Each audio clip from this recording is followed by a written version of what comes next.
마켓 시그널 2부로 돌아왔습니다. 이어서 국내 영향까지 한번 점검을 해보는 시간이 되겠죠? 네, 그렇습니다. 오늘 우리 국내 증시 어떤 모습을 보여줄지 참 궁금합니다. 간밤 미증시 안에서 장 전과 그리고 장 마감 이후의 상황이 급격하게 나뉘는 모습이 나왔는데요. 일단 미증시 상황 먼저 꼼꼼하게 체크를 해보도록 하겠습니다. 간밤 뉴욕 증시 분위기 어땠나요? 뉴욕 증시 분위기는 안 좋았다고 할 수 있을 것 같습니다. 신호등 오전 6시에 보셨다면 빨간불을 켠 것을 알 수가 있을 텐데요. 3대 주요 지수 모두 하락 마감을 했습니다. 다우존스 지수가 1% 가까이 내렸고요. 나스닥과 S&P 500 지수도 0.64%, 0.46% 하락하는 분위기였습니다. 인플레이션이 지속되고 있는 가운데 미국의 성장이 둔화한 것 같다라는 그런 경제 지표가 나오면서 시장이 전체적으로 압박을 받았고요. 상승에 제동이 걸린 것으로 보입니다. 또 전날 실적을 발표했던 메타가 급락한 점도 이 빅테크가 급락했다라는 점에서 기술주에 좀 안 좋은 영향으로 비춰졌습니다. 이어서 히트맵을 통해서 전체적인 지도 한번 확인을 해보도록 하겠습니다. 상승이 초록 그리고 하락이 빨강으로 표시가 되어 있는데요. 전체적으로 빨강과 초록 고르게 분산이 되어 있습니다. 그만큼 개별적으로 섹터가 아닌 개별적으로 움직이는 종목들이 많았다라고 평가를 해볼 수가 있겠는데 그나마 이 에너지 섹터 그리고 반도체 업종 같은 경우에는 전체적으로 고르게 상승 기운이 있었다라고 설명을 해드릴 수 있겠습니다. 이날 장 마감 후에 실적 발표를 앞두고 있던 마이크로소프트 그리고 구글 같은 경우에는 1% 안팎의 2% 안팎의 하락률을 기록을 했고요. 또 메타가 전일 실적 발표를 했었는데 10%대 급락세를 기록을 하면서 시장 전반을 좀 짓누르는 분위기가 있었습니다.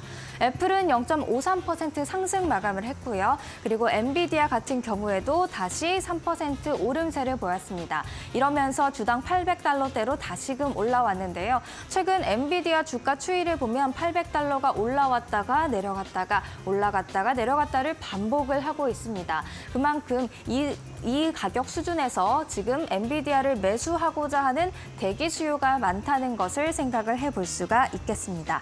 또 테슬라 계속해서 실적 발표 컨퍼런스 콜 이후에 오름세 보이고 있습니다. 이날도 급등세를 보였습니다. 특징주 한번 체크를 해보도록 하겠습니다. 장 마감 후에 마이크로소프트가 실적을 발표했는데요. 장에는 2.45% 하락률로 거래를 마쳤지만 시간외 거래에서는 오름세를 보이고 있습니다. 호실적을 발표했기 때문이죠. 1년 전보다 매출이 17% 증가했다고 하는데요. 또 AI에 대한 투자도 조금씩 빛을 발하고 있다고 합니다. 4.4% 현재 시간외 거래에서 움직임 보여주고 있습니다.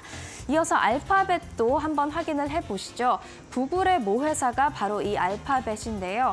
알파벳도 역시나 호실적을 발표했습니다. 장중에는 1.97%, 2% 가까이 하락을 했는데 시간외 거래에서 점프한 이유가 되겠죠. 시간외 거래에서는 마이크로소프트보다 큰 두 자릿수 12%에 육박하는 상승률을 보여주고 있는데요. 사상 처음으로 배당을 발표했고요. 또 700억 규모의 자사주 매입 계획도 동시에 공개를 하면서 주가 더 큰 상방 압력을 받고 있습니다.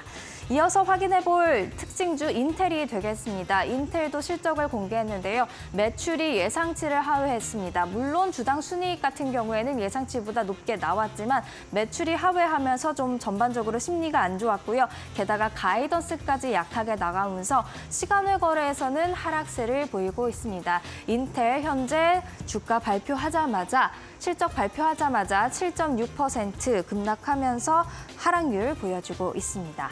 이어서 그 다음 특징주 스냅이 되겠습니다. 스냅 좀 낯설 수 있는 기업인데 하나의 또 다른 SNS가 되겠습니다. 주 매출원이 바로 광고가 되는 거겠죠. 스냅은 광고 플랫폼을 좀 개선했다고 밝히면서 광고 매출이 좀씩 늘어나고 있다라고 밝혔습니다. 게다가 호실적까지 발표를 하면서 지금 시간외 거래에서도 계속해서 이 훈풍 이어나가고 있는데요. 시간외 거래 가격도 한번 체크를 해보도록 할까요? 다른 것보다 가장 큰 가격 상승률을 보여주고 있습니다. 23%의 급등세를 보이고 있습니다. 이어서 이날 시장에 영향을 미친 경제 지표 두 가지 짤막하게 확인을 해보도록 하겠습니다. 이날 미 상무부가 미국의 1분기 GDP 경제 성장률을 발표를 했는데요. 연율 기준으로 1.6%가 나왔다고 집계를 했습니다. 전문가 예상치 2.4% 또는 2.2%보다도 훨씬 더 낮은 수치였고요. 그리고 지난 3분기부터 계속해서 가파르게 성장이 둔화하고 있는 모습이 확인이 되고 있습니다. 사실 이 자체만 보면 어쩌면 시장이 긍정적으로 반응했을지도 모르겠습니다. 경제가 안 좋다라는 것은 연준이 그만큼 금리 인하를 빨리 할 수 있다라는 해석으로도 이어질 수 있기 때문입니다. 하지만 한 가지 지표를 더 같이 엮어서 보셔야 하는데요. 바로 개인 소비 지출 PCE 가격 지수입니다. 미 상무부가 분기별 개인 소비 지출 가격 지수를 동시에 공개했습니다. 보시면 1분기에 3.7%, 근원 PCE 가격 지수가 3.7%로 나왔는데요. 사실 예상치가 3.4%였습니다. 예상치보다도 높게 나왔고요. 그리고 지난 2월에 2%대였던 게 다시금 3%대로 올라왔다는 것을 확인해 볼 수가 있겠습니다. 사실 시장이 이 1분기 근원 PC 가격 지수에 주목한 이유, 바로 내일 현지 시간 오늘 발표되는 3월 PC 가격 지수를 추정해 볼 수 있기 때문인데요. 근원 PC 가격 지수가 이렇게 높게 나오다 보니 3월은 당연히 높게 나올 것이다. 만약 3월 PC 가격 지수가 높게 나오지 않더라도 1, 2월 수치가 오히려 상향 조정될 수 있다. 아직 물가 여전히 상승세 이어가고 있다라는 그런 분석으로 이어지면서 시장의 우려를 자극을 했습니다. 이렇게 경제 지표 계속해서 확인하시면 좋을 것 같습니다. 이어서 유가도 확인을 해보도록 하겠습니다. 국제 유가는 오름세를 보였습니다. 0.91%가량 상승세를 보이면서 배럴당 83달러 선으로 다시금 올라오는 모습을 보였고요. 그리고 국제 금값도 한번 확인을 해보도록 하죠. 국제 금값도 0.17% 오름세를 보이는 모습 보였습니다. 이렇게 뉴욕 증시 목요일장 정리를 해보도록 하고요. 월가에서는 전략가가 이 1분기 GDP에 대해 그렇게 나쁘지만은 않은 것 같다라는 코멘트를 했습니다. 들어보시죠. We got a GDP report today that was hot and cold in the wrong areas. Cooler than expected on the growth, GDP coming at just 1.6%, and hotter than expected on inflation. PCE for Q1, core PCE accelerated to 3.7% year over year versus 3.4 expectations. So that really spooked investors. Having said that, if you look underneath it, on the growth side, it really wasn't as bad as the headline might make those feel at first. Basically, underneath it, really what hit it was a reduction in inventories and a high single-digit growth in exports. So that really detracted from GDP. But consumption really came in at 2.5%, a little lighter than 3%, but still fairly strong. Tech is really trading off today, because this long-duration asset, which is tech, and it's been running for years now, was hit by the fact that inflation was hotter than expected in this report. And 10-year Treasury is up to a 5-month high today. And so tech in general is off on that. Now, more specifically, if you look at what's gone on in the last year and a half, tech's really got a get out of free jail card because of this AI narrative, this excitement about AI producing more productivity, growth for many, many years. And what you're seeing is a delineation in terms of reports in the last couple of months between those that are delivering AI profits and revenues right now and those that's going to take many years. So Meta actually had a really great report last night, growing revenue at 27%, profits doubling. But Zuckerberg took pains to outline the fact that he would be adding $10 billion of CapEx and expenses as well to the AI spend going forward, and without really a lot of clarity as to when that would start impacting profitability and revenues for many years. And that spooked investors.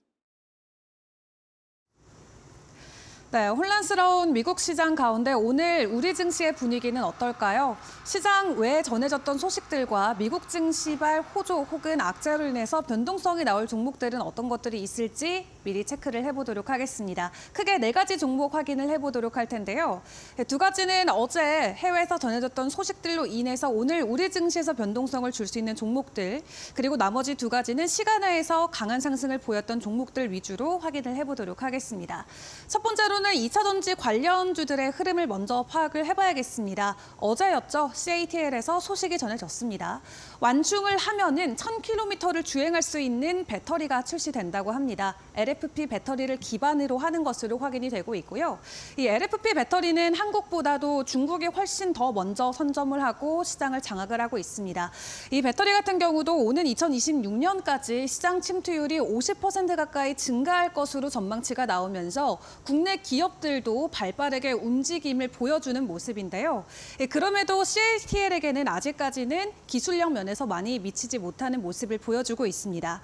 어제 개막을 했죠. 2024 베이징 오토쇼에서 CATL이 최대 항속거리가 1000km에 달하는 새로운 LFP 배터리를 출시했습니다. 사실 지난 8월에도 이 10분 충전에서 600km 주행이 가능한 배터리를 먼저 선보인 바 있었는데요. 반년 만에 또 업그레이드된 새로운 배터리를 시장에 공개를 하면서 업계 긴장감을 불어넣고 있습니다. 관련 사업을 하는 우리나라 기업들은 어떠할까요? 일단 전날 종가 현황과 함께 최신 추이들을 확인을 해보도록 하겠습니다. 일단 어제장에서는 일제히 큰 폭의 하락을 이어갔습니다. 또 기업 실적을 발표한 종목들도 있었는데 LG 에너지솔루션은 어제 3% 정도 가격 하락이 나왔습니다. 어제 1분기 실적 발표 컨퍼런스 콜이 있었죠. 컨퍼런스 콜에서도 LFP 배터리와 관련된 부분에 대해서 짚어주기도 했는데요. 오는 2025년부터 하반기 중국에서 LFP 양산을 시작한다라고 하고요. 미국에서는 오는 2026년부터 캐파를 구축할 예정이라고 소식을 전해오기도 했습니다. 그리고 삼성 SDI 같은 경우도 어제 2%대 낙폭을 보여줬는데 지금 전기차용 LFP 배터리 전략을 확대하겠다라는 입장을 시장에 보여주기도 했고요. 9분 만에 80%까지 충전이 가능한 초급속 충전 기술을 오는 2026년부터 상용화한다라고 전해오기도 했습니다. 또 20년간 사용할 수 있는 초장 수명의 배터리를 오는 2029년 양산하는 게 목표다라는 소식도 확인을 해보셔야겠습니다. 포스코퓨처엠 어제 실적 발표했습니다. 하지만 1분기 흑자 전환에 성공했음에도 불구하고 5.5%대 큰 낙폭을 보이면서 마무리를 지었고요. 다른 글로벌 배터리 기업들의 기술력이 계속 높아지고 있는 만큼 우리 기업들은 앞으로 어떤 행보를 보여줄 수 있을지 계속 지켜보셔야겠습니다. 이어서 2번째 보도록 하겠습니다. 이어지는 2번째는 오늘 반도체 관련해서 종목들의 추이 확인 필요해 보입니다. 간밤 인텔이 실적 발표를 했는데 그에 앞서서 마이크론의 보조금 소식이 전해졌습니다. 삼성은 이미 받았고 아직 SK하이닉스는 저희도 기다리고 있는 상황이죠. 마이크론 보조금도 삼성과 마찬가지로 8조 원 규모로 확인이 되고 있습니다. 미국과 중국 사이에서 눈치 보기를 계속 이어갈 수밖에 없는 우리 반도체 기업들 입장에서는 이 미국 안에서의 반도체 힘이 커지는 것을 경계해야 될지 혹은 그 안에 수혜를 같이 받아가야 될지 많은 이 고민을 이어가야 되는 시점에 와 있는데요. 일단 간밤 인텔이 장중에는 상승으로 마무리를 지었지만 장 마감하고 나서 급락세가 이어졌고요. 반대로 필라델피아 반도체 지수는 상승으로 마무리한 만큼 오늘 우리 증시에서 반도체 관련주들의 흐름은 어떤 모습을 보여줄지 체크해 보셔야겠습니다. 관련주들의 흐름 어제 장 마감가 기준으로 함께 확인을 해보시죠. 리노공업이나 삼성전자 그리고 SK하이닉스까지 일제히 큰 폭의 하락이 나왔습니다. SK하이닉스 어제 좋은 실적에도 불구하고 5%대 이미 주가에 선반영이 됐다라는 우려감과 함께 큰 폭의 낙폭을 보였고요. 삼성전자도 3% 가까이 빠졌습니다. 오늘 여러 가지 반도체 관련 소식들이 우리나라 반도체주에는 어떤 영향을 보여줄지 지켜보시죠. 이어서 다음 종목은 시간외에서 상한가 간 종목으로 확인을 해보도록 하겠습니다. 어제 전선 관련주들 시간 외에서 상한가 간 종목이 나왔는데요. 키워드로 함께 확인을 해보시죠. 시간의 거래에서도 뜨거웠던 종목으로는 대원 전선을 확인을 해볼 수 있겠습니다. 최근 구리 가격이 계속 올라가고 있고 또 AI와 관련된 수요가 부각되면서 1분기에 굉장히 가파른 상승을 보였었는데요. 관련주들의 종가 현황 바로 확인을 해보도록 하겠습니다. 어제 대원전선이 시간의 거래에서 상한가를 갔습니다. 하지만 보시는 것과 마찬가지로 어제 장중에는 7.5% 큰 낙폭을 키우면서 하락으로 마무리가 됐는데요. 어제 절반에도 못 미치는 가격의 신주를 발행한다라는 소식으로 장중에는 하락 마무리가 됐고요. 장 마감하고 나서 하락분을 그대로 다시 말아 올려주는 모습이 나왔습니다. 하지만 주가는 지난 3개월 동안 거의 100% 가까운 상승을 보였던 만큼 어제 조정이 하루로 끝날지 혹은 시간에서 상승했던 그 상승분을 오늘 장 초반에 받아갈 수 있을지도 지켜보셔야겠습니다. 대한전선도 3개월 동안 높은 상승을 보였지만 어제는 동일하게 조정을 받고 내려가는 모습으로 마무리가 됐습니다. 이어서 마지막 종목 확인해 보겠습니다. 마지막 종목도 시간 외에서 상한가 간 종목으로 가지고 왔고요. EM플러스 개별적인 소식이 전해졌습니다. 키워드로 먼저 확인을 해볼까요?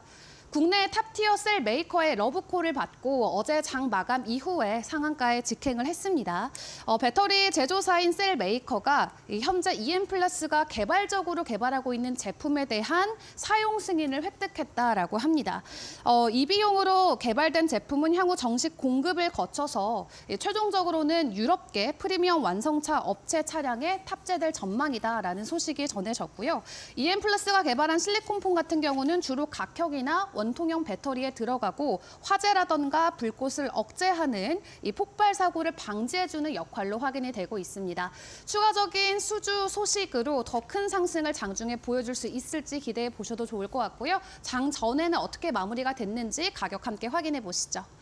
네, 어제 4.6%대 반등을 보이면서 3,100원 선에 마무리 지었습니다. 시간에서 거래가가 오늘 장중에도 반영이 될 수 있을까요? 함께 지켜보시죠. 오늘 개장 전에 함께 확인해 볼 이슈들과 종목들 먼저 점검해 봤습니다.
네, 시청자 여러분 편안하게 잘 주무셨습니까? 아직은 좀 쌀쌀합니다. 그래도 오늘은 금요일입니다. 오늘 뉴스한 4가지 소식 하나씩 살펴보겠습니다. 어제 좋은 소식이 간만에 참 들렸죠. 일단 우리나라 1분기 경제 성적표가 정말 깜짝 성장이다라는 표현에 적합할 정도로 좋게 나왔습니다. 1분기 GDP 성장률이 전분기 대비 1.3%였거든요. 전분기 대비 1%대로 온 게 1%를 기록했던 게 2년하고 1분기, 그러니까 23개월 만에 처음이니까 상당히 오랜만입니다. 전년 대비해도 3.4% 성장을 했으니까 굉장히 사실은 좋은 성적표를 꺼내놨습니다. 걱정했던 내수 쪽 분위기가 괜찮았기 때문입니다. 내수가 0.8% 성장을 했고 또 지난 전분기죠. 4분기 때 마이너스 2%대까지 마이너스 5% 가까이 떨어졌었던 이 건설 투자가 거꾸로 2.7% 성장을 했다. 그러니까 상당히 걱정을 많이 했던 내수가 굉장히 좋은 모습을 보였던 게 이렇게 깜짝 성장의 가장 큰 배경이다라고 볼 수가 있겠습니다. 수출은 뭐 꾸준히 잘 되고 있는 그런 상황이고요. 최근에 이데일리가 설문조사를 한번 했었죠. 이코노미스트들 대상으로요. 그래서 나왔던 게 전분기 대비 0.5%, 전년 대비 2.4% 성장하지 않겠냐. 대충 요 정도의 이제 컨센서스가 있었는데 깜짝 성장이라고 표현을 쓰기에 전혀 부족함이 없을 정도로 아주 큰 폭으로 전분기 대비해서는 거의 2배 이상의 성적을 기록을 하기도 했습니다. 이렇게 되다 보니까요. 올해 성장 전망도 좀 빠르게 올라가고 있습니다. 일단 JP모건이 2.8%까지 성장 전망치를 끌어올렸고요. 암로도 2.5%, UBS도 2.3%로 상향 조정을 했습니다. 기재부가 2.2%, 그다음에 한국은행이 2.1%거든요. 올해 전망치가. 두 기관 모두 좀 더 올라갈 가능성이 높다 이렇게 긍정적인 반응을 좀 하고 있습니다. 어제 이렇게 생각했던 것보다 훨씬 더 좋은 성적표가 나오자 정부에서 나왔던 반응이 깜짝 놀랄 성적이다, 아주 교과서적인 성장을 했다 이런 얘기가 나오면서 일부에서는 좀 당황할 정도로 좋은 수치가 나왔다라는 표현도 나왔거든요. 이 부분이 조금 걱정스러운 대목이긴 합니다. 왜냐하면 아직도 삼고 상황, 그러니까 고유가, 고물가, 고환율 상태가 계속되고 있기 때문에 내수가 과연 계속해서 좋아질 것이냐, 또 기저 효과도 분명히 있고 이런 부분들도 있고요. 또 하나는 정부가 세수 체계를 계속 잘못해서 여러 가지 좀 지적이 되고 있는데 과연 이렇게 당황할 정도로 수치가 좋았다라고 하는 표현의 이면에 어떻게 보면 거꾸로 정부가 지금 우리나라 경제 상황을 정말 제대로 잘 파악하고 있느냐라는 그런 의문도 생길 수가 있기 때문입니다. 그러지 않기를 기대를 해보겠습니다. 다음 소식 가보도록 하겠습니다. 어제 우리 GDP 성적표와 마찬가지로 또 깜짝 성장, 이제 실적이니까 어닝 서프라이즈라는 표현이 더 적절하겠죠. 어닝 서프라이즈를 기록했던 SK 하이닉스 얘기를 좀 해보겠습니다. 매출이 어제 12조 4천억대 144%가 늘었고요. 영업이익은 표에서 보시는 것처럼 2조 8천억, 2조 9천억 가까우니까 원래 전망이 시장 컨센서스가 1조 한 7천억, 8천억 정도였던 거에 비하면 1조 원 이상 영업이익이 늘었습니다. 55%가 늘었다 이렇게 수치로도 나오던데요.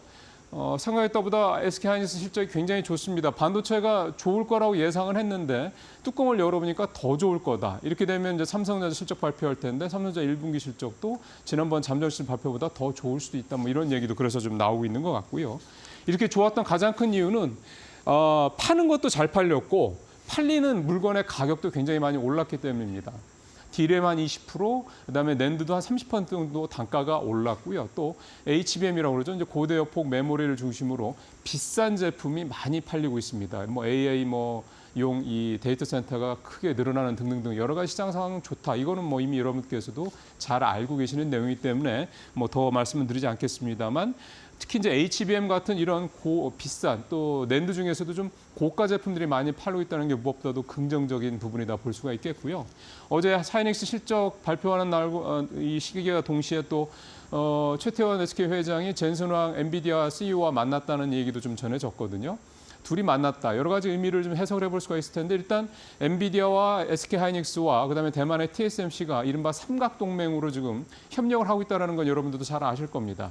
또 일각에서는 그런 해석도 합니다. 지금 HBM 시장 물론 SK하이닉스가 먼저 시작했기 때문에 삼성전자보다 앞서가고 있긴 하지만 삼성전자가 또 빠르게 또 따라붙고 붙고 있거든요. 그래서 어제 굳이 최태원 회장과 젠슨왕 CEO의 이 회동을 공개를 했던 거는 결국 삼성을 간접적으로 견제하는 의도가 있는 게 아니냐 뭐 이런 얘기들도 그래서 나오고 있는 것 같습니다.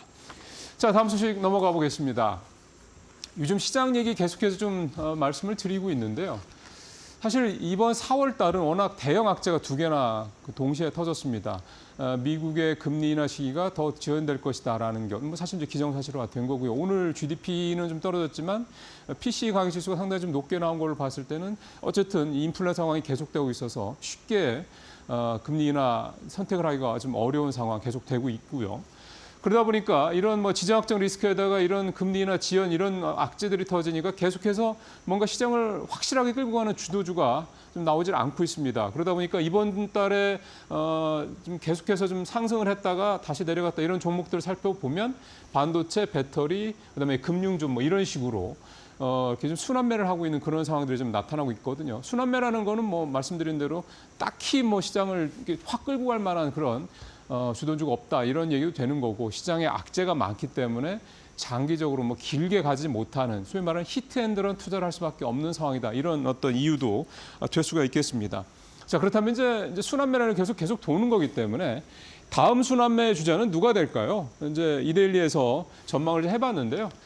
지금 어쨌든 1분기 실적 시즌도 시작되고 하다 보니 결국은 다음 순환매의 주자는 실적이 좋은 실적주가 되지 않겠느냐. 이미 반도체들 나오고 있고 자동차도 어제 현대차도 굉장히 좋게 나왔고요.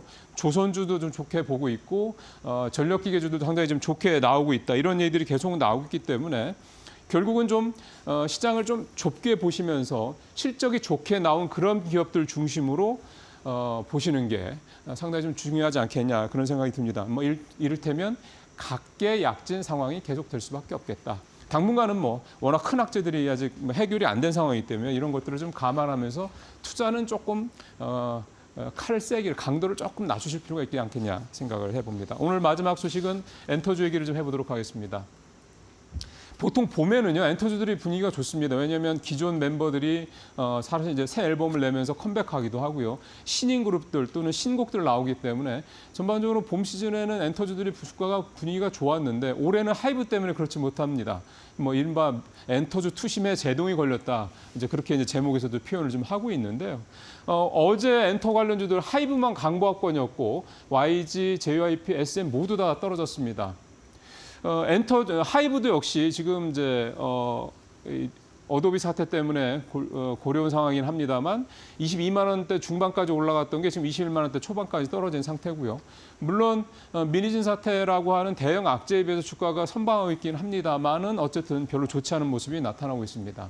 마침 어제 민희진 대표가 기자회견을 자청을 해서 얘기를 했는데 자기는 이제 어도비의 경영권을 찬탈할 만한 그런 그 어도어의 경영권을 찬탈할 그런 의도가 없었다고 얘기는 했는데 하이브 측에서는 더 강력하게 민 대표가 대표 자격이 없다. 민 대표를 배임 혐의로 고발을 했다. 이렇게 얘기를 좀 하고 있습니다. 엔터주들은요. 사실은 이런 일부 연예인들의 어떤 악재 때문에 상당히 주가가 굉장히 과하게 반응하는 경우가 일반적입니다. 근데 하이브 주가도 비교적 좀 탄탄한 이유를 보면 결국은 펀더멘털이 좋다라는 점 때문이라고 봐야 될 거거든요. 그러니까 어떻게 보면 엔터주 이런 특별한 악재가 생겼을 때 주가가 많이 떨어질 경우에는 그 회사의 펀더멘털만 큰 문제만 없다고 그러면 오히려 그 엔터주를 매수할 수 있는 기회가 될 수도 있다. 기회가 될 수도 있다라는 이 어떤 역발상적인 접근도 해보시는 게 어떨까 그런 생각이 좀 듭니다. 자, 오늘 여기서 마치도록 하겠습니다. 저는 다음 주에 뵙도록 하겠습니다. 고맙습니다.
안녕하세요. 신일섭의 매드토크입니다. 오늘의 주제는 민희진 울분의 4시간 사자후 피트 에스파 강제 소환입니다. 어저께 민희진 대표의 인터뷰를 보셨는지 모르겠지만 저는 카메라 지금 맨들이 앞에서 대기하고 있는 그 시간부터 싹 다 봤거든요. 근데 뭐 카메라 기자님들이 막 찍는 게 너무 뭐 동물원의 원숭이 같아서 무섭다고 시작하길래 한마디 떼기도 어려우실 줄 알았더니만 그대로 2시간을 사자후를 내뱉으시더라고요. 근데 뭐 이거에 대한 뭐 감상평은 일기장에 써야 될 것 같아요. 왜냐면 이게 지금 우리나라의 특성인지도 모르겠는데 너무 커져버렸잖아요. 지금 뭐 남녀 간의 대결, 그쵸?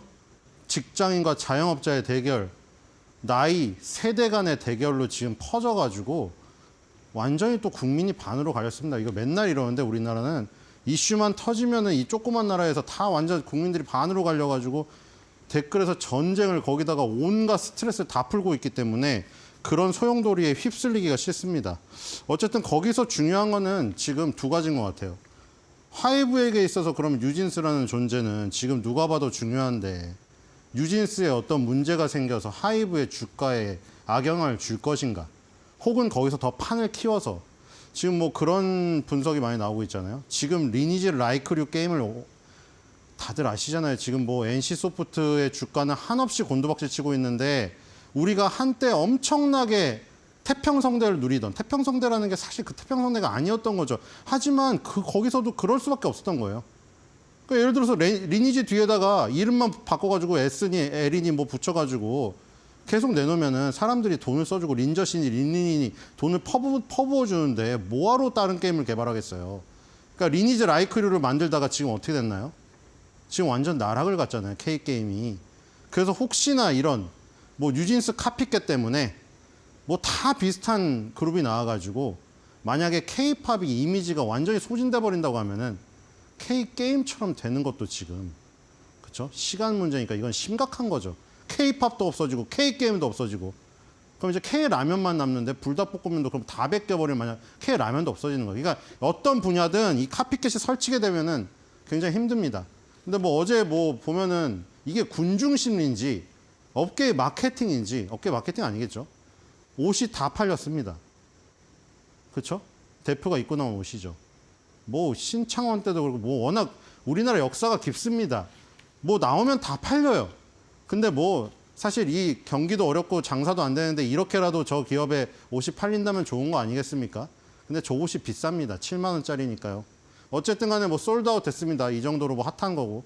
어제부터 오늘까지도 지금 뭐 인터넷, 커뮤니티, 유튜브 뭐 각종 채널에 이 얘기가 안 나오는 것이 없습니다. 지금 아마 직장인들은 더 얘기하고 있을 거예요. 여성 직장인들 여초 커뮤니티로 굉장히 지지가 강하더라고요. 자, 어쨌든 다음 화면 보겠습니다. 네, 이건 JYP의 지금 구조인데, 자, 왜 그런 어떤 그 문제, 만약에 구조에 이게 구조의 문제인 건지, 아니면은 개인이 너무 튀어서 문제인 건지. 그러니까 지금 레이블 구조를 취하고 있는데 JYP도 레이블이거든요. 보세요. JYP도 레이블이에요. 2PM이 레이블 1이고 트와이스가 레이블 3고 여기 보면 다 레이블이 있잖아요. 있지가 레이블 2고. 근데 이게 지금 엠믹스는 레이블 4잖아요. 근데 이게 뭐가 차이점이 있나요, 지금? 레이블에 번호가 붙어 있잖아요. 이게 무슨 뜻이죠, 이게? 이 위에 박진영 JYP가 있고 아직까지도 춤추면서 노래를 하는 거기에 이제 1, 2, 3, 4가 있는 것이지 레이블의 이름이 없는 거죠. 하이브는 다 나뉘어 있잖아요. 하이브는 아예 레이블 1, 2, 3, 4가 없어요. 무슨 소스뮤직이니 플레디스니 어도원이 이렇게 되어 있죠. 그러니까 이게 무슨 차이냐면 이건 JYP라는 수장 아래서 그냥 거기서 바로 뻗어나가는 가지라 JYP의 어떤 모든 그런 컨셉과 이런 것들을 녹여주고 일사불란하게 움직이는 레이블이라는 거죠. 그러니까 똑같은 레이블 구조인데 하이브는 다른 거죠. 이걸 뭐 민희진 대표 혼자 무슨 굉장히 개성이 강하고 혼자 능력이 너무 뛰어나가지고 뭐 그랬을 수도 있는데 이 레이블의 구조 자체가 틀리다. 그러니까 지금 하이브는 소사장 개념이고 이거는 소사장의 권한이 없는 개념이에요. 그러니까 이 JYP에서는 그런 문제가 나타날 확률이 더 적겠죠. 여기에 아무리 개성이 뛰어난 각각의 레이블에 그 사람이 있다고 하더라도 예를 들어 지코 씨도 하이브입니다. 지코 씨가 음악은 특이하지만 그렇죠? 지코 씨가 그 구조에서 그렇게 튀지는 않아요. 또 사람이. 다음으로 보겠습니다. 그러면 지금 이 그 하이브에서 그러면은 이 어도어의 존재가 어느 정도인가? 지금 빅히트가 매출액이 1년 매출액이 5,500억입니다. 그리고 지금 플레디스가 3,300억이거든요. 그러니까 지금 그냥 가수의 인지도나 그런 역량 순대로예요, 지금. BTS가 5,500억을 벌어주고 지금 플레디스의 세븐틴이 3,300억을 벌어줍니다. 근데 여기 보면 이제 소스랑 어도랑 지금 뭐 이 뒤에 나와 잘리는데 뒤에 있어요. 너무 기니까요. 빌리프랩이 있는데 여기 보면은 다시 가야 됩니다. 빌리프랩은 지금 이제 생겨가지고 빌리프랩은 270억밖에 안 돼요. 지금 여기 어도가 1,100억 원을 했습니다. 연매출이 1,000억 원이 넘었어요. 이 지금 르세라핌 어제 르세라핌도 강제 소환당했죠. 이게 사실 만드는 과정 속에서 이 갈등이 생기지 않을 수가 없겠더라고요. 그렇죠? 그러니까 부모 입장에서 어떻게 되겠어요? 예를 들어서 내가 A 부모가 있고 B 부모가 있어요. 연습생을 같이 시작했어요. 근데 B 부모는 요 그룹에 속해가지고 먼저 데뷔를 했어요. 근데 내 아이는 얘랑 같이 연습생을 시작했고 성적도 비슷한데 어떤 회사의 방침에 이어가지고 얘는 벌써 해서 스타가 돼서 정상까지 받았는데 내 아이는 아직도 연습생이에요. 그러면 아무리 굉장히 친했겠죠. 연습생의 그 어려운 시절을 함께한 부모니까요. 근데 부모가 아무리 그래도 사이가 멀어질 수밖에 없지 않겠습니까? 그런 지금 상황이에요. 예를 들어 르세라핌의 멤버가 될 수도 있었던 어도 뉴진스 멤버가 나중에 데뷔할 수밖에 없어. 뭐 그런 상황이 있었다고 하니 그런 것이 생길 수밖에 없는데 어쨌든 지금 르세라핌이 먼저 데뷔를 했어도 뉴진스의 어도가 지금 1,100억 원을 벌어준다는 거죠. 그리고 지금 문제가 옛날에 다 SM이나 JYP나 하이브가 지금 규모는 제일 크지만 역사로 보면 거기서 이미 다 증명이 되지 않았습니까? 예를 들어서 가장 궁합이 좋은 SM 옛날에 보세요. H.O.T와 SES라는 양대 남녀 간의 그 그룹이 있었잖아요. 그 뒤로 뭐 계보 아시죠? 뭐 동방신기, 뭐 계속 샤이니, 엑소 넘어가면서 계속 나오고 NCT까지, 그렇죠? 그리고 여기서도 소녀시대, 뭐 레드벨벳 해가지고 에스파까지 오는 이 과정 속에서 남녀 간의 균형이 한 번도 흐트러진 적이 없습니다. JYP도 마찬가지죠. 걸그룹의 명가라고 하잖아요. 걸그룹의 명가라고 트와이스, 있지 뭐 다 니주 하는데 지금 스트레이키즈라는 또 강력한 보이그룹이 탄생됐단 말이에요. 그러니까 지금 하이브도 중요한 게 규모도 키우는 걸 중요한데 균형이 중요하기 때문에 여기 BTS랑 지금 세븐틴을 합치면은 둘 다 5,500억에 3,300억에 거의 9,000억을 하고 있는데 이 지금 이 르세라핌하고 이 어도의 뉴진스를 합치면은 1,700억밖에 안 된단 말이에요. 거기서 가장 퍼포먼스가 강한 어도어죠. 그러니까 지금 뭐 최악의 상황을 가정해서 하이브가 뉴진스 어차피 그 기여하는 바가 14%밖에 안 된다. 그렇게 얘기하고 있으나 문제는 이 성장성인 거죠. 성장성. 이게 균형이 흐트러지면은 예를 들어서 지금 보세요. 빅뱅하고 블랙핑크가 없어져 무너져 버리니까 어떻게 됐습니까? YG는 아무것도 없는 겁니다. 아무것도 없어. 남녀가 다 없어져 버렸어요. 블랙핑크가 빅뱅의 빈자리를 메우고 있다가 블랙핑크가까지 빠져버리니까 베이비몬스터가 크지도 못했는데 완전 무너져 내리는 거예요. 그러니까 지금 여기서도 마찬가지예요. 규모가 커져도 예를 들어 지금 BTS가 군대 갔죠. 세븐틴이 메꾸고 있으나 만약에 세븐틴도 군대를 간 시절이 된다. 그럼 여기서 여자 그룹이 메꿔주고 남자를 기다려야 되는 거예요. 세븐틴의 후예를. 그렇기 때문에 이 균형은 중요하기 때문에 그 과정 속에서 이 독보적인 존재감을 나타내는 이 어도어, 이 소사장으로서 어떤 그런 갈등이 발생되던 것 같아요. 어쨌든 간에 그 갈등은 뭐 법적이든 감정적이든 다 나눠서 해석을 해야 될 것 같고 이 지금 어도어의 이 부분 하이브의 정말 중요한 부분입니다. 다음으로 보시면요. 예, 빌리프랩은 이제 시작을 했기 때문에 270억 정도 됩니다. 뭐 이 멤버들이 잘못한 건 없습니다. 그렇죠? 리니지도 마찬가지잖아요. 리니지 개발자들은 잘못한 게 없어요. 그걸 전체적인 판단을 해가지고 포석을 잘못한 거죠. 그렇죠? 그 다음으로 넘어가겠습니다. 네, 뉴진스가 어쨌든 지금 빨리 해야겠네요. 6월 26일부터 27일까지 팬미팅을 갔습니다. 도쿄돔이죠. 옛날에 이승엽 선수 요미우리 자이언츠 있을 때 많이 보셨죠, 도쿄돔. 그 도쿄돔이고요. 다음 보시겠습니다. 이것도 이번 컨셉이 이런 컨셉인 것 같아요. 자, 이거 중요한 게 22만 2,000엔인데 요즘에 엔화가 엄청 싸잖아요. 최저치잖아요. 우리나라 돈으로 싸게 살 수 있습니다, 지금. 22만 원인데. 네. 이거를 지금 알 필요가 있죠, 좀. 콘서트 크기에 스타디움, 돔, 아레나, 홀, 회관순이거든요. 원래는 여기부터 차근차근 밟는 겁니다. 동방신기가 지하철역에서 시작한 건 아시나요? 동방신기가 우리나라에서 슈퍼스타 있던 시절에도 일본 가서 지하철역에서 공연하면서 바닥을 다져가지고 이제 스타디움에서 동방신기가 2명 남았는데도 꽉 찹니다. 10만 명이 와요. 근데 여기서 이렇게 한 단계씩 밟아가야 되는데 요즘에 4세대는 한 번에 가는 게 많아요. 이 지금 홀은 예를 들어 5,000석이고 이렇게 늘어나다가 스타디움 가면 7만 명. 그 스타디움에서 제일 큰 공연을 한 건 당연히 BTS죠. 다음 보시면 BTS가 웸블리죠. 이 다 아시죠? 영국 웸블리에 아무도 못 씁니다. 우리 보헤미안 랩소디 영화 보셨죠? 거기에서 퀸. 거기 그 공연을 했던 그 장소고 여기서 퀸, 아바, 테일러 스위프트까지 오는 이 과정 속에서 유명한 사람만 쓸 수 있습니다. 2019년 6월 12일에 최초로 썼었고요. 그리고 지금 얘는 세븐틴인가요? 네, 세븐틴인 것 같은데요. 스타디움 단계에 있습니다. 세븐틴은 포스트 BTS잖아요. 일단 세븐틴이 5대 돔 투어라고 일본의 돔 중에 큰 돔들이 있어요. 5대 돔 투어를 하고 아까 돔보다 높은 게 스타디움이라고 했죠. 스타디움 공연을 뛰고 있는 단계입니다. 방콕이나 불라칸, 마카오에서 다 스타디움 했고요. 우리나라에서 3월 30일에서 31일 날 인천 아시아드 주경기장 그게 스타디움급입니다. 7만 명급이에요. 그다음에 5월 18일, 19일 날 오사카 얀마 스타디움 나가이, 5월 25일, 26일 가나가와 닛산 스타디움. 그러니까 지금 세븐틴은 BTS의 후예라고 불리우는 이 지금 이유가 마케팅만이 아니에요. 아까 전에 그 매출 금액으로도 BTS 밑이었고요. 그리고 음반 판매량 순으로도 NCT, 뭐 스트레이키즈, 그리고 이 세븐틴 이렇게 3강이죠. 거기다가 지금 스타디움 공연급을 뛰고 있다는 겁니다. 다음으로 넘어가서요. 네, 에스파가 이제 2024년 6월 29일 날 도쿄돔으로 다시 가는데 이게 왜 중요하냐면 어저께 이 에스파가 강제 소환 당했죠.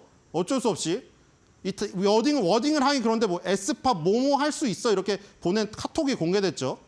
그러니까 에스파를 뉴진스의 대항마로 생각했다는 거잖아요. 그럼 이게 시장에서 어떻게 움직일 수가 있냐면 만약에 뉴진스가 어떤 문제로 인해 가지고 조금 약간 어그러지는 시기가 와버린다. 그러면 예를 들어 한미반도체나 에코프로비엠이 그렇게 시소처럼 움직였던 그런 상황이 나올 수가 있다는 거예요. 그렇죠? 그러니까 지금 만약에 뭐 당연히 뉴진스 팬들은 저기를 할게 결집을 할 거예요. 하지만 이제 에스파가 그 전에 2년 9개월 만에 도쿄돔에 입성했는데 그걸 뉴진스가 깼거든요. 그리고 6월 29일에 다시 에스파가 또 도쿄돔을 갑니다. 그래서 이제 거기서 에스파와 뉴진스의 4세대 아이돌 싸움이 벌어질 것이고 거기서 만약에 에스파가 기회를 잡는다면 SM에게 좋은 상황이 벌어질 것이고 뉴진스가 계속 강한다면 네, 하이브에 더 좋은 상황이 발생될 것 같습니다. 어쨌든 오늘의 한 줄 매듭평. 이 상황이 모두 K-팝의 이 구성원들에게 좋은 일이 아니기 때문에 제가 한마디를 하겠습니다. 제발 그만해. 이러다 K-팝 다 죽어.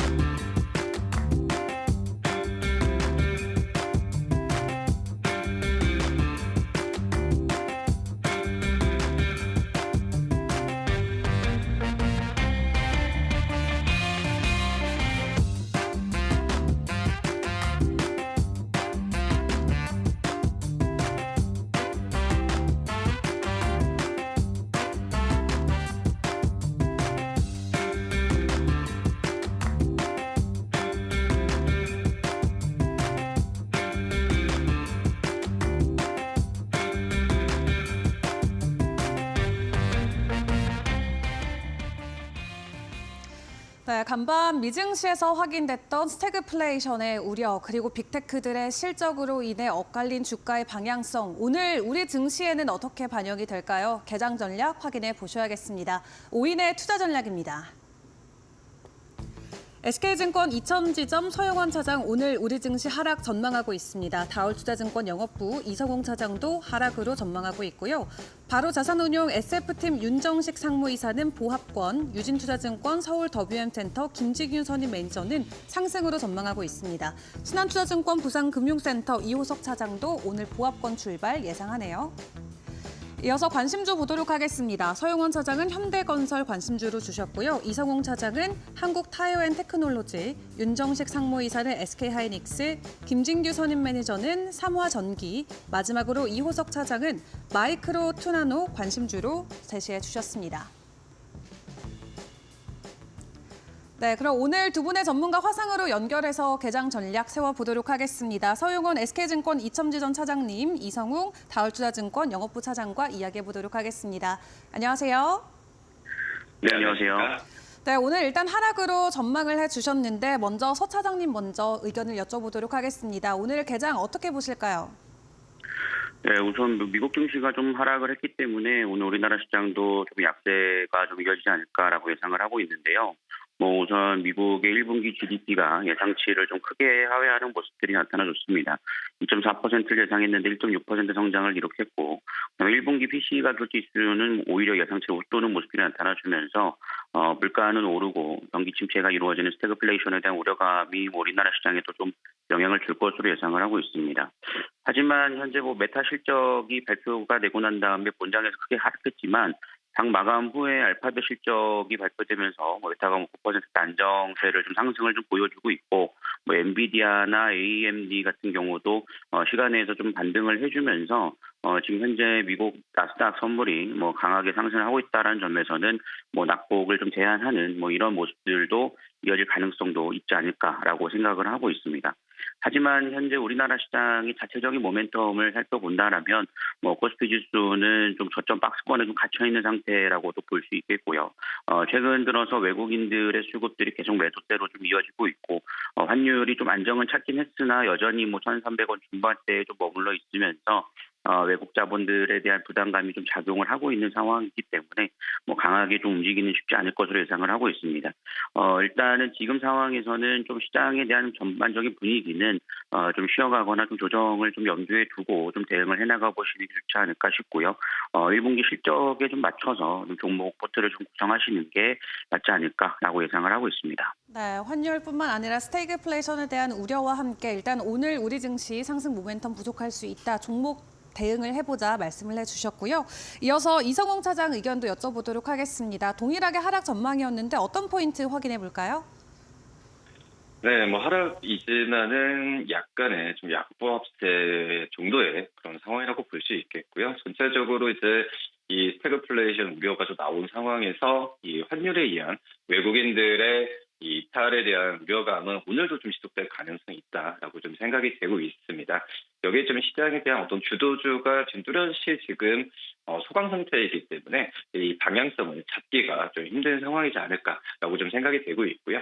다만 이제 이 마이크로소프트 말파들 호실적을 발표하면서 시간으로 많이 올라갔죠. 그러기 때문에 우선 오늘도 이제 종목별로 이 엇갈리는 전략이 나올 가능성이 크다라고 볼 수 있겠는데 말씀드렸다시피 이 주도주가 어떤 부족한 상황에서 어떤 순환매 장세나 이런 부분을 예측하면서 어떤 섹터로 가는 부분은 좀 자제하는 게 낫지 않을까라고 좀 생각이 듭니다. 한마디로 주가가 좀 떨어졌을 때는 믿을 건 실적밖에 없죠. 실적이 이 우상향 추세가 나오고 있고 실적에 대한 그 또 하반기까지 추정치가 높아지는 종목들은 또 과감하게 매수하는 전략도 괜찮다라고 좀 판단되고 있습니다. 네, 좋습니다. 현재 시장의 주도주가 부재한 가운데 일단은 종목별로 실적 확인하면서 대응 전략 세워보자 말씀해 주셨습니다. 오늘 시간 관계상 두 분의 도움 말씀 여기까지 함께하도록 하겠습니다. 수고하셨습니다. 네, 감사합니다.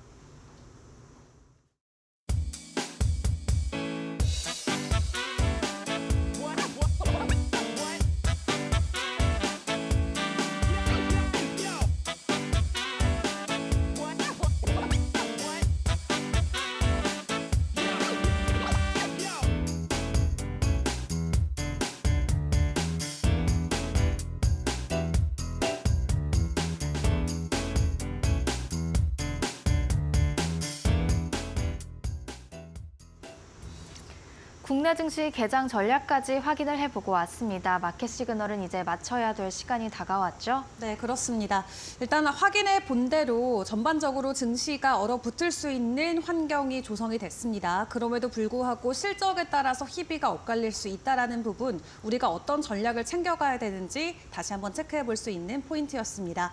오늘 개장 전략도 저희 이데일리와 여러분들 함께 보시고요. 저희는 내일 같은 시간에 다시 찾아뵙고 인사드리도록 하겠습니다. 오늘 함께 해주신 여러분 고맙습니다.